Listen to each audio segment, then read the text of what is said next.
Hello मेरे प्रिय साथियों, आप सब कैसे हैं? आशा करता हूँ जहाँ भी होंगे स्वस्थ और मस्त होंगे। मैं हूँ राजेंद्र और आपका अपना चैनल आरपीजीएस रिसर्च में स्वागत करता हूँ। मेरे साथियों, आज यूपी टेट 2026 पर्यावरण की क्लास में गुणवत्ता के लिए प्रतीक या चिन्ह या लोगो पे चर्चा करेंगे।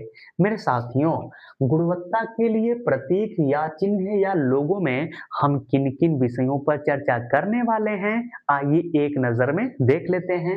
मेरे साथियों, इको मार्क किन वस्तुओं, किन सामग्रियों पर प्रयोग किया जाता है, इस पर चर्चा करेंगे। एक मार्क का प्रयोग किन वस्तुओं, किन सामग्रियों पर किया जाता है, इसका प्रयोग, इस पर चर्चा करेंगे। हॉल मार्क का प्रयोग कहाँ किया जाता है, यूरो मानक का प्रयोग कहाँ किया जाता है और भारत स्टेज मानक का प्रयोग कहाँ किया जाता है, किन वस्तुओं पर किया जाता है, किन सामग्रियों पर किया जाता है, इस पर विस्तृत चर्चा करेंगे। तो सर्वप्रथम आइए इको मार्क हेडिंग बना लेते हैं, तत्पश्चात इस पर चर्चा करते हैं। तो मेरे साथियों, एक छोटा सा प्यारा सा हेडिंग बना लीजिएगा, eco mark, eco mark, eco mark. मेरे साथियों, जब आप पर्यावरण के अनुकूल उत्पाद करते हैं, जब आप पर्यावरण के अनुकूल उत्पाद करते हैं, तो वहाँ पे एक आपको प्रतीक मिलता है, आपको एक चिन्ह मिलता है, वहाँ पे आपको एक लोगो मिलता है और उस लोगो का नाम है इको मार्क लोगो, चिन्ह या प्रतीक। और इसका मेरे साथियों लोगो जो है वह है मिट्टी का घड़ा या मिट्टी का मटका। ठीक है, आइए इसे लिख लेते हैं। कई बार पूछा गया है, तो लिखिएगा यह पर्यावरण के अनुकूल, लिखिएगा यह पर्यावरण अनुकूल, पर्यावरण अनुकूल, अनुकूल उत्पादों, उत्पादों के क्षेत्र में, के क्षेत्र में, क्षेत्र में गुणवत्ता का मुहर है, गुणवत्ता का, गुणवत्ता का लोगो या लिखिएगा मुहर है। मुहर का मतलब चिन्ह है, मुहर या चिन्ह है, चिन्ह है। ठीक है मेरे साथियों, इको मार्क का एक लोगो है या प्रतीक कह सकते हैं, कुछ भी, तो लिखिएगा लोगो या प्रतीक या चिन्ह कर सकते हैं या चिन्ह लिख लीजिएगा, कुछ भी लिख लीजिएगा। ठीक है, तीनों लिखना है तो लिख लीजिएगा, जिस तरह से आपको समझ में आए आप कुछ भी लिख लीजिएगा कि इको मार्क का लोगो क्या है या इको मार्क का प्रतीक क्या है या इको मार्क का चिन्ह क्या है, तो लिख लीजिएगा मिट्टी का घड़ा, मिट्टी का घड़ा, मिट्टी का घड़ा या इसी को बोलते हैं मटका, या दे सकता है आप में बर्तन भी, मिट्टी का बर्तन। तो मेरे साथियों, आपके जब भी पेपर में पूछेगा प्रश्न तो यहीं से पूछेगा कि इको मार्क का लोगो, प्रतीक या चिन्ह क्या है, तो क्या बताएंगे, मिट्टी का घड़ा है या मटका है या बर्तन है। आइए एक बार डिस्कस कर लेते हैं। इको मार्क, जो आपका इको मार्क है, यह चिन्ह कहाँ पे प्रयोग किया जाता है, तो मेरे साथियों ये इस चिन्ह का प्रयोग पर्यावरण अनुकूल उत्पादक उत्पादों के क्षेत्र में किया जाता है। जब आप पर्यावरण के अनुकूल उत्पाद करते हैं, क्या करते हैं, पर्यावरण के अनुकूल जब आप उत्पाद करते हैं तो वहां पे आपको एक चिन्ह मिलता है, उस चिन्ह का नाम है इको मार्क। क्या नाम है, इको मार्क आपको चिन्ह मिलता है। और इसका लोगो, प्रतीक या चिन्ह क्या है, मिट्टी का घड़ा है। क्या है, मिट्टी का घड़ा है या मिट्टी का मटका है या मिट्टी का बर्तन है। ठीक है, तो यह ध्यान में रखिएगा। ठीक है, अब चलते हैं मेरे साथियों दूसरे पर। दूसरा है एग, एग मार्क। मेरे साथियों, जो एग मार्क है, एग अग, यह जो आपका शब्द, दो शब्द देख रहे हैं, दो लेटर देख रहे हैं, यह एग्रीकल्चर यानी कृषि से संबंधित है। ठीक है, किससे संबंधित है, एग मार्क कृषि से संबंधित है। एक लाइन में लिखना चाहते हैं तो लिख सकते हैं गुणवत्तापूर्ण खाद्यान्न, क्या लिख सकते हैं? गुणवत्तापूर्ण खदान के क्षेत्र में यह आपका चिन्ह है, यह आपका लोगो, यह आपका प्रतीक का प्रयोग किया जाता है। यानी जब यूरिया डाई जो भी आप गुणवत्ता युक्त खरीदते हैं, तो जो आपका चिन्ह है, जो आपको लोगो मिलता है, उसका नाम क्या है? एग मार्क है। क्या नाम है? एग मार्क है। ठीक है, आइए लिख लीजिएगा। लिखिएगा, भारत सरकार द्वारा, भारत सरकार द्वारा, भारत सरकार द्वारा कृषि कृषि उत्पादों उत्पादों पर उत्पादों पर लगाए जाने वाला लगाए जाने वाला जाने वाला गुणवत्ता का गुणवत्ता का मुहर है, यानी चिन्ह है, प्रतीक है, मुहर है। या एक लाइन में लिखना चाहते हैं तो ब्रैकेट में लिख लीजिएगा।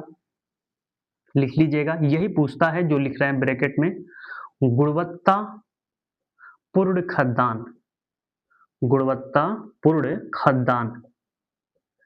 ठीक है ना, गुणवत्तापूर्ण खदान, यही शब्द आपको बार बार मिलेगा। जब भी आप विकल्प में देखेंगे तो यही आपका विकल्प में रहेगा। और यदि पूछ देगा कि एक मार्ग का संबंध किससे है, तो क्या बताएंगे? गुणवत्तापूर्ण खदान। और इसको थोड़ा सा तोड़ के यदि पढ़ना चाहते हैं तो क्या पढ़ेंगे? भारत सरकार के द्वारा कृषि उत्पादों पर जो लगाए जाने वाला गुणवत्ता युक्त चिन्ह है, प्रतीक है, या लोगो है, या मुहर है, मोहर है, वह क्या है? आपका एग मार्क है। ठीक है, अब चलते हैं मेरे साथियों तीसरे तीसरे चिन्ह पे, और है क्या? Hall mark. इसको तो जानते होंगे, महिलाएं सर्वाधिक जानती होंगी कि हॉल मार्क कहाँ लगता है। तो मेरे साथियों, यह सोने और चांदी पर, सोने और चांदी पर लगता है यह मार्क। ठीक है, जहाँ पे शुद्धता की बात आ जाती है ना, सोने और चांदी पर, वहां पे एक मार्क लगता है, एक लोगो लगता है, एक चिन्ह लगता है, और उस चिन्ह को क्या बोलते हैं? हॉल मार्क बोलते हैं। तो लिख लीजिएगा, यह लिखिएगा, यह सोने और चांदू, सोने और चांदू मत लिखिएगा, चांदी लिख लीजिएगा, सॉरी। यह सोने सोने और चांदी, सोने और चांदी जैसे जैसे धातुओं जैसे धातुओं जैसे धातुओं की गुणवत्ता का मोहर, गुणवत्ता गुणवत्ता का मोहर, मुहर, मुहर यानी शुद्धता का यहाँ की बात कर रहे हैं। ठीक है ना, गुणवत्ता की मोहर या लोगो या प्रतीक। ठीक है ना, तो जैसे आप सोना खरीदने जाते हैं, चांदी खरीदने जाते हैं, तो वहाँ पे देखते हैं ना कि कहते हैं कि यह 14 कैरेट है, या 18 कैरेट है, या 22 कैरेट है, या 24 कैरेट है। ऐसे आप कैरेट जाके वहाँ पे देखते हैं। तो जो कैरेट है, तो कैरेट होता है वह शुद्धता होता है, हॉल मार्क होता है। यानी जिस सुनार के पास जाएंगे और वहाँ पे 22 कैरेट का सोना लेंगे, ठीक है ना, तो 18 कैरेट का सोना लेंगे, तो वह कहेगा कि मैम आप ले जाइए, या सर आप ले जाइए, और या 10 साल के बाद भी लाएंगे तो जो दाम में आप ले जाएंगे उसी दाम में मैं ले लूंगा। ऐसा नहीं है कि इसमें तांबा पीतल सब कुछ मिला के आपका सोना बनाया जा रहा है, यह प्योर सोना है, ऐसे कहता है। तो वहां पे एक चिन्ह या लोगो या प्रतीक का प्रयोग करता है, और उसी को हम क्या बोलते हैं? हॉल मार्क बोलते हैं। क्या बोलते हैं? हॉल मार्क बोलते हैं। ठीक है, अब आते हैं यूरो मानक पे। तो हेडिंग बना लीजिएगा, यूरो मानक, यूरो मानक।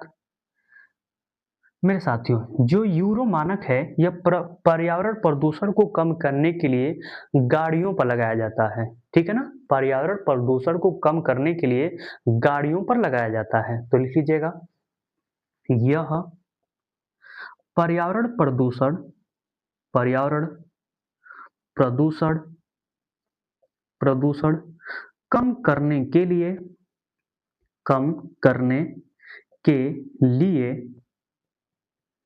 गाड़ियों पर गाड़ियों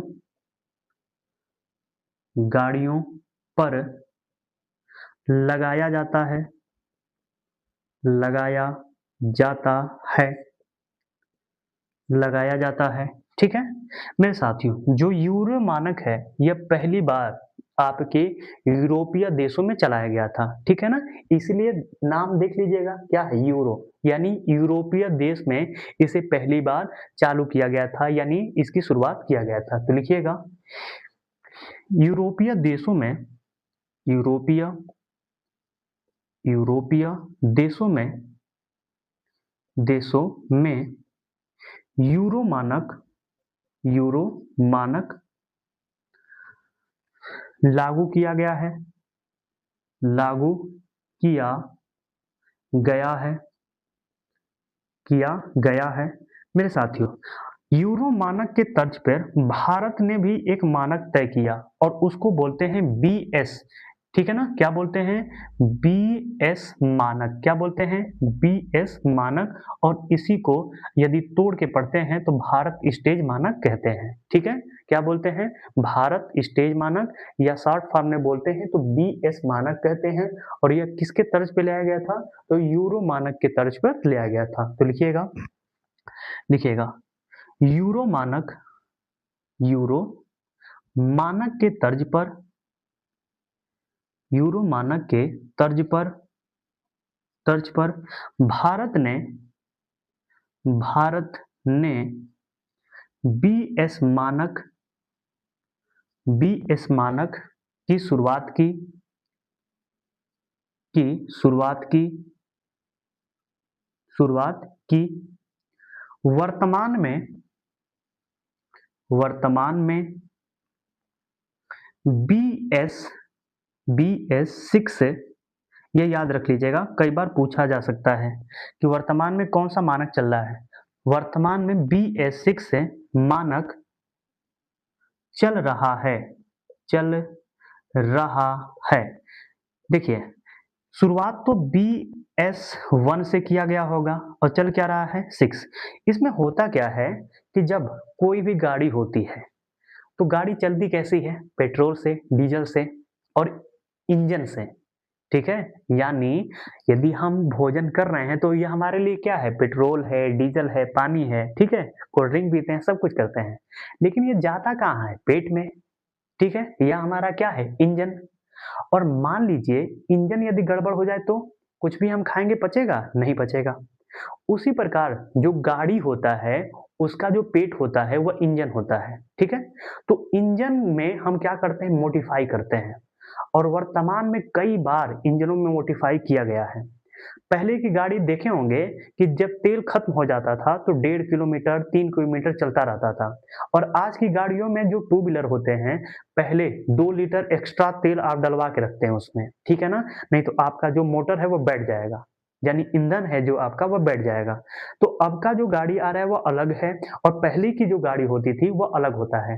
यानी हम इंजन में क्या करते हैं कि मोडिफाई करते हैं। क्यों मोडिफाई करते हैं, क्योंकि इंजन ही धुआं देने लगता है और जब धुआं देता है तो कई सारे जहरीले गैस छोड़ता है, जैसे कार्बन डाइऑक्साइड, कार्बन मोनोऑक्साइड, ये सब जहरीली गैस है जो कहाँ से निकलती हैं, गाड़ियों से निकलती हैं और हमारे शरीर के लिए, वातावरण के लिए बहुत ही नुकसानदायक होती है। ठीक है, तो यह सभी BS जो 5 1 है, 2 है, 3 है, इसमें इंजनों में मोडिफाई किया गया था। ठीक है, बस यह ध्यान में रखिएगा।